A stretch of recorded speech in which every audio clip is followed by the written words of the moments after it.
Assalamualaikum warahmatullahi wabarakatuh. Eh, kita di sini akan membahas tentang kurikulum yang ada di Indonesia ataupun bahkan kurikulum di luar negara kita. Di sini kita kedatangan tamu yaitu Kak Alia. Halo, nama aku Ale Mufidah. Oke, gimana sih Kak pendidikan Bidun satu sekarang, zaman sekarang itu gimana menurut Kak Alia sendiri? Menurut aku sekarang kan ini ya, kurikulumnya kan kurikulum merdeka ya. Ya, Nah, kurikulum merdeka itu menurut aku sangat bukan cocok, tapi agak cocok karena menurut aku itu sangat menyesuaikan. Jadi nggak cuma teori, tapi kita juga dilatih buat prakteknya juga sih gitu. berarti terjun praktek langsung berarti ya. Iya, Contoh sama gini Kak, ada seorang siswa kan di sini kan ada milih jurusan nantinya ya, iya, tapi itu di waktu SMA maksudnya ya. Nah, itu kan tidak membebani siswa tersebut. Contoh ada siswa yang kurang minat, contoh kembali ke kurikulum 13. iya, Itu masih kan ada yang tidak cocok lah. Maksudnya ya sekolah hanya sekolah aja. iya, Karena kurang terinspirasi lah. Dan akhirnya nanti ya sekarang pekerjaan itu tidak sesuai apa yang mereka pelajari kan iya, itu tidak apa-apa Anda. iya. Itu kan ya takdir lah. Nah, iya, Sekarang kita bisnya terjun di situ. Nah, kan kalau bisa dari siswa tersebut sudah belajar dari sejak dini SMA, nggak maksudnya ada jenjangnya gitu loh. Contoh dia pandai IPA, lanjut SMA IPA, nanti jurusan biologi ya. Itu kan kurikulum mereka lah yang iya. di SMA. Berarti cocok nggak kalau itu menurut kalian?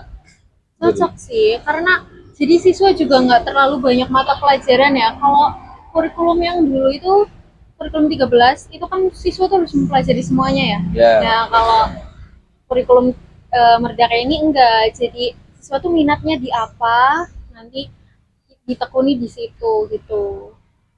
berarti siswa itu bisa memilih ya Kak, Iya, sesuai kepandaian siswa tersebut gitu ya. betul. Terus yang jadi perbedaan ya antara kurikulum Merdeka dan kurikulum 13 itu apakah?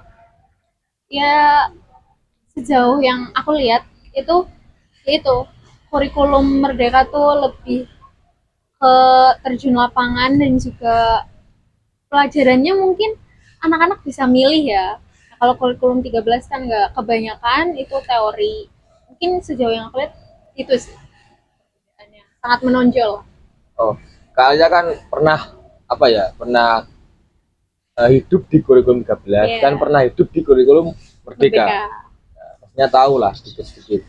Um, Kenapa ya Indonesia itu dirubah kurikulumnya? Pasti kan ada masalah. Gak mungkin lah ada perubahan tapi gak ada evaluasi di kurikulum 13. Mungkin ada masalah. Ada apa sih di kurikulum Indonesia atau pendidikan Indonesia sekarang ini? Misalkan dirubah kan ada masalah atau ada apalah yang mempengaruhi perubahan itu. Itu apa ya menurut kalian? Jadi yang saya tahu itu awalnya itu apa, Kementerian Pendidikan kita itu terinspirasi dari kurikulumnya di Finlandia.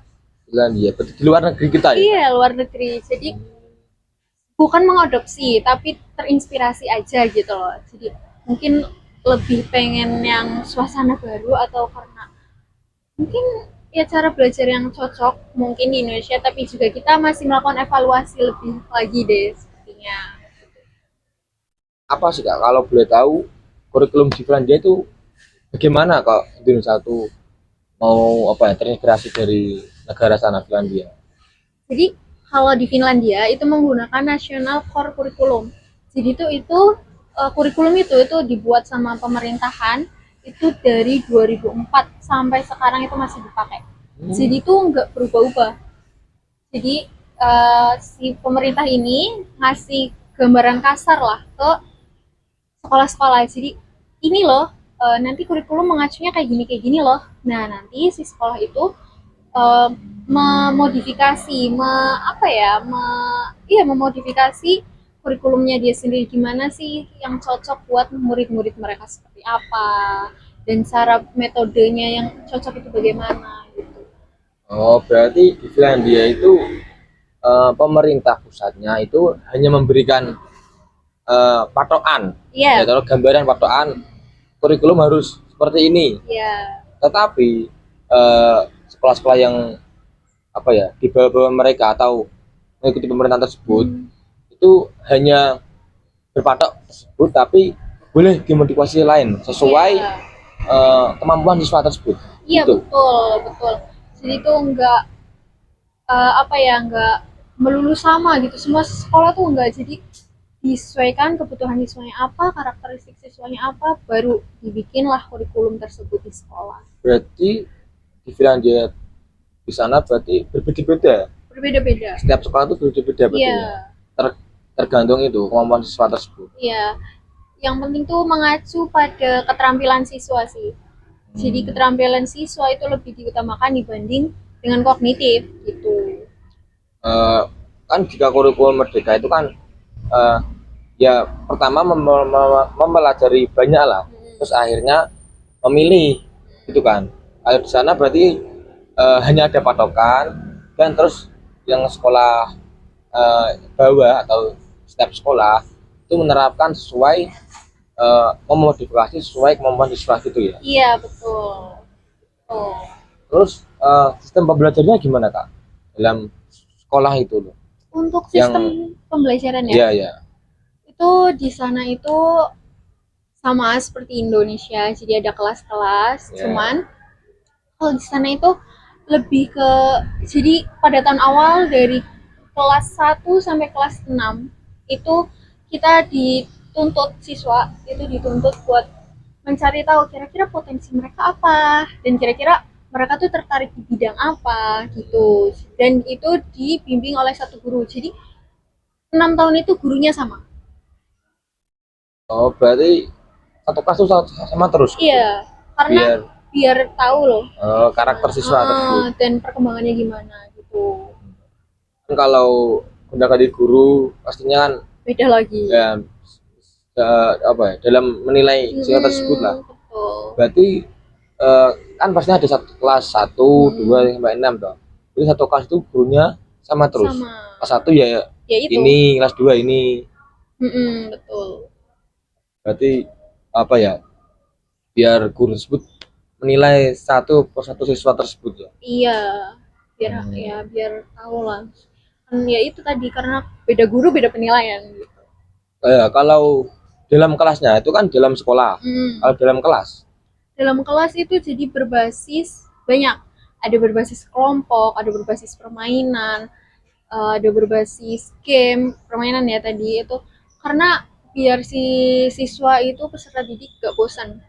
Jadi terus juga biar, kan jadi guru itu cuma fasilitator ya, di sana tuh kayak cuma nuntun ini loh nanti kalian gini, nah nanti yang jalan siswa sendiri gitu. Nah makanya pembelajaran di sana itu lebih menuntut ke siswa dikasih permasalahan, nanti siswa cari tahu permasalahan itu gimana sih cara mecahinnya. berarti guru itu memberikan studi kasus Betul. untuk permasalahan di negara sana lah apa. Ya. Terus siswa itu kan pastinya dalam pemikiran siswa kan beda-beda. Dalam semua materi yang dikerahkan siswa itu apa saja, atau boleh semuanya, atau hanya dalam satu contoh di bidang apa ya, kalau di Indonesia contoh dalam bidang fikih aja, Yeah. atau umum semua di sana. Di sana kayaknya lebih ke umum ya, ada umum ada ini, jadi tergantung. Kalau misal kira-kira permasalahan yang ini tuh yang lagi hangat atau yang bisa buat dijadiin pelajaran di sekolah tuh apa gitu, dan yang sesuai dengan kurikulum itu tuh apa, Berarti siswa tersebut memberikan masukan itu secara luas. iya. Apa yang mereka tahu, baik itu sesuai apa, baik itu dalam apa akademisi atau yang agama-agamaan gitu. Iya. Boleh boleh. semuanya, jadi akan terpecahkan gitu. Iya. Itu di dalam kelas gitu. Iya gitu. Jadi mereka belajar seperti kita di kuliah gitu, eh, guru sebagai fasilitator, terus mahasiswa Iya. saling diskusi, tanya jawab gitu di sana. Iya, jadi itulah kelebihan di sana tuh gitu. Jadi si peserta didik itu dilatih dari dini buat terjun langsung gitu. Jadi uh, gak tergantung sama guru. Kalau kita kan baru pertama kali mungkin di SMA kita udah mulai buat jalan sendiri, cuman lebih ke kuliah gitu lah kalau kita kan di sana nggak dari dini tuh pas udah diajarin. Eh, dari SD, SMP, SMA pasti kan ada namanya evaluasi pembelajaran lah, untuk ujian. Iya. Kalau di Indonesia ada ujian nasional, SMP, akhirnya ada UN dihapus lah di Indonesia kan Iya. gitu ya, cuma ada ujian madrasah, itu kan namanya evaluasi, Hmm. ujian-ujian untuk mereka lanjut ke jenjang selanjutnya, Iya. di SD, di SMP, di SMA, sama di kuliah. Nah, itu kan mesti ada jenjang-jenjangnya dan ada evaluasi apakah dia patut untuk naik atau harus tinggal ke kelas lagi ya. Apakah Indonesia itu menerapkan sama seperti sana atau berbeda kalian? Untuk evaluasi berbeda ya, karena kalau di sana itu nggak ada yang namanya ujian nasional, ujian kenaikan kelas itu nggak ada. Jadi siswa itu sama rata semua. Jadi dan apa di rapotnya itu nggak ada yang kalau di sini kan ada peringkat 1, peringkat 2 gitu. Ranking. Iya ranking ya, ada ranking ranking. 1, ranking 2 ada. Kalau di sana nggak ada. Jadi di sana tuh semuanya sama. Jadi nggak ada yang namanya aku ranking 1 nih, kamu ranking berapa gitu nggak ada. Jadi di sana tuh semuanya sama dan apa evaluasi itu berfungsi buat acuan siswa. Jadi aku kurangnya di sini bukan untuk menghakimi gitu. Dan di sana ujian tuh cuma satu. Jadi ujian tuh cuma nanti buat masuk ke universitas ke pendidikan yang lebih tinggi gitu loh, ke perguruan tinggi. Jadi ujian tuh cuma satu. Berarti kalau ujian itu cuma satu, dari SD ke SMP itu gimana ya? Apa lanjut langsung atau gimana? Lanjut langsung. Jadi lanjut langsung tapi uh, penilaiannya tuh bukan dari kognitif aja gitu loh. Ada penilaian dari sikapnya, penilaian dari keterampilannya. Jadi pertimbangannya banyak, tapi lanjut gitu. Jadi kalau ya itu di rapotnya itu bakal ada kayak ini loh, kamu kurangnya di sini, di sini, di sini. Jadi nanti jenjang selanjutnya tuh bakalan difokuskan ke situ. Berarti gini ya, di rapat kan tertulis kekurangan. Contoh saya di Finlandia, saya kekurangannya kurang membaca. Kalau di SD kurang membaca, kalian nggak bisa. Itu dinaikkan terus di SMP-nya itu difokuskan di situ. Iya. Contoh seperti apa ya? Oh kamu kurangnya di sini, berarti kamu selanjutnya harus fokus ke situ. Kamu harus fokus belajar. Nanti ada guru selanjutnya berarti ya. Tapi tetap sama. Tetap sama. Nanti kelas 1 SMP, SMA, kelas 1 SMP, kelas 2 SMP tetap sama guru. Kan nanti kan tahu dari guru SD lempar ke guru SMP, tapi memberitahu, oh ini loh kurangnya siswa tersebut gitu ya. Iya betul. Gitu. Ya, berarti mementingkan apa ya, prosesnya. Iya. Prosesnya betul. Yang proses sesuatu begini. Kalau hasil kan ya beda mestinya. Kalau ada yang kurang tadi dari segi evaluasi, kamu kurangnya tuh gini. Berarti selama kelas 1 itu SD sampai kelas 6 itu sudah dievaluasi. Karena karena ada satu guru. Karena dia tahu karakternya, tahu oh anak ini tuh berpikirnya cerdas, atau anak ini tuh suka membaca, anak ini tuh suka gini lah. Di sini kan dari guru tersebut memahami, mencatat dari kelas 1 sampai kelas 6, mencatat kelebihan dan kekurangan. Pastinya setelah guru tersebut merangkum kekurangan dan kelebihan siswa tersebut, nantinya dilempar ke SMP, guru SMP. Terus sudah mengetahui kekurangan dan kelebihan siswa tersebut, selama di SMP dia dibimbing. Kan ada satu guru dan satu guru tersebut memang sampai dia naik jenjang SMA, dan di jenjang SMP tersebut juga dievaluasi apakah kekurangan dari SD ke SMP itu lebih baik atau lebih meningkat lagi, lebih baik lah, karena di situ mestinya kan jenjangnya kan bermainnya lebih sedikit Iya betul dari SD ke sekali. SMP, lebih fokus lagi lah, apalagi menuju ke SMA pastinya lebih diskusi di kelas itu masih apa ya, hidup sekali lah Iya betul. daripada Iya ke sih. SD. Kan ada jenjang-jenjangnya, kalau sama rata semua kan nggak mungkin, karena Iya. pemikirannya SD masih Masih ya, ya masih main. masih main karena jika anak-anak tidak diberi main ya sekarang akal atau pikiran mereka kan masih kecil lah, masih suka bermain, masih belum mengetahui pentingnya pendidikan, maksudnya dikasih lah biar otaknya itu pandai, Iya. tapi bukan bermain yang apa ya, yang tidak bermanfaat, Iya maksudnya ya pastinya.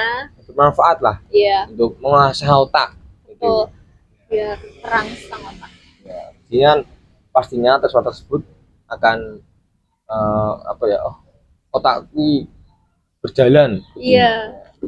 Dari bermain nantinya fokus ke pendidikan akademik, dan sistem ujiannya itu gimana ya Kak Ali ya, yang di SMA kok SMA menuju ke itu Itu ujian kan cuma satu ya. ya. Cuma satu ujian untuk masuk univ.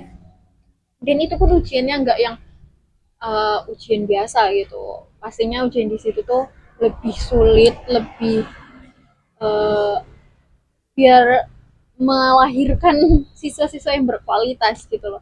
Jadi di sana tuh nggak cuma kognitif aja, di sana tuh ada ujian buat sikapnya gimana, ujian ininya gimana, apa sikap, apakah dia pantas untuk masuk universitas sekarang gitu. Jadi lebih ketat sih kalau di sana. Berarti eh, apa ya, melatih kamu tuh pantas nggak ke kuliah gitu ya, Iya. ujiannya ya langsung eh, selama dia belajar dari SD SMP SMA lalu ada ujian hanya ada satu itu, apakah suatu pantas dengan ilmu atau apa ya, pikirannya Iya, masuk ke univ tuh udah univ itu cocok gak sih gitu. ya. Berarti sangat ketat ya di Finlandia ya, Iya, beda di negara kita kan, katanya kita terinspirasi ke Finlandia. Finlandia, ternyata udah jauh lah. Iya. Kita kan ada apalagi zaman sekarang, enggak zaman dulu, zaman bapak saya itu kan Iya. kalau goblok ya nggak munggah Iya betul. ya. Dulu gitu ya. Aku diceritain bapak saya ibu saya gitu gitu, kalau masih belum pintar dia enggak naik kelas gitu. Sekarang kan beda, kalau sekolahan kok enggak Naikin. naikin maksudnya sekolahnya malu Iya. gitu. Berarti lebih ketat dulu ya. Iya, sekarang sudah maju zaman sekarang. Iya sih. Kadang di sekolah kita itu apa ya, ramah anak kan udah gitu ya, sekolah Ada ramah anak. sekolah ramah anak gitu. Jadinya ya guru harus ramah kepadanya, nggak boleh Nggak main boleh. tangan, hukum bedanya lah kalau sekarang, kalau main tangan lah gitu. Kalau ada ujian siswa itu pintar atau enggaknya pastinya tetap naik itu. Kadang ya ada bimbingan lah, kamu tuh harus begini supaya gini. Iya gitu. Nggak, berarti nggak terlalu sama ya antara kita, negara kita dengan Finlandia. Ya, beda jauh lah, Iya beda beda jauh. jauh. Kalau di kita Mbak itu eh, gurunya itu beda-beda, Iya sih ya. itu bukan satu kelas tapi satu beda mata pelajaran Beda malah. iya. Iya, Beda pelajaran, beda guru. katanya Nah. apa ya, beda guru nanti setelah pergantian jam, kalau di SMA ada pergantian jam. Iya pergantian sampai jam. lah itu kan Ganti. ganti lagi. Betul. Kalau di sana ada satu guru yang apa, mengevaluasi setiap perilakunya, setiap tingkah lakunya, setiap pola pikirnya yang dia cerahkan kepada di kelas lah. Iya. Berarti ada perbedaan ya. Hanya kita teradopsi pada negara Iya, Finlandia betul. sehingga terciptanya kurikulum merdeka yang Kurikulum sekarang merdeka ini. ini ya. Sekarang ini. Sekarang sedang digunakan. Ini baru berapa tahun ya? Baru 3, 4. 4 ya. Iya. Belum lama. Belum lama. Jadi ya sekarang namanya proses, nanti kan mesti ada perkembangan lagi. Iya betul sih. Ya Kita juga perlu mengevaluasi apakah kurikulum ini cocok apa belum. sekarang kita lahir langsung kurikulum merdeka, kurikulum 13. Kurikulum 13 ya dari dulu kan. Ada buku-buku yang tebal, buku LKS, LKS. SD. Banyak banget mata pelajaran lah. Banyak sekali. Harus catat per jadwal, Senin itu apa gitu ya. Iya betul. Selanjutnya kali tugas tumpuk itu. Semua mata pelajaran ada tugas. Ya itu kan pastinya ya melatih, tapi ya pastinya nyatanya kita dirubah ke kurikulum Iya. merdeka. Berarti kan ada sesuatu yang harus di-upgrade. Ya gitu. Oke, terima kasih Iya. kalian sudah bisa datang ke Padepokan. Ya. Oke, terima kasih semua yang sudah menonton. Jika ada materi yang salah atau perkata yang tidak berkenan pada kalian semua, kita minta maaf sebesarnya. Oke, Allahumma fiq ila komitorik. Wassalamualaikum warahmatullahi wabarakatuh. Yuk.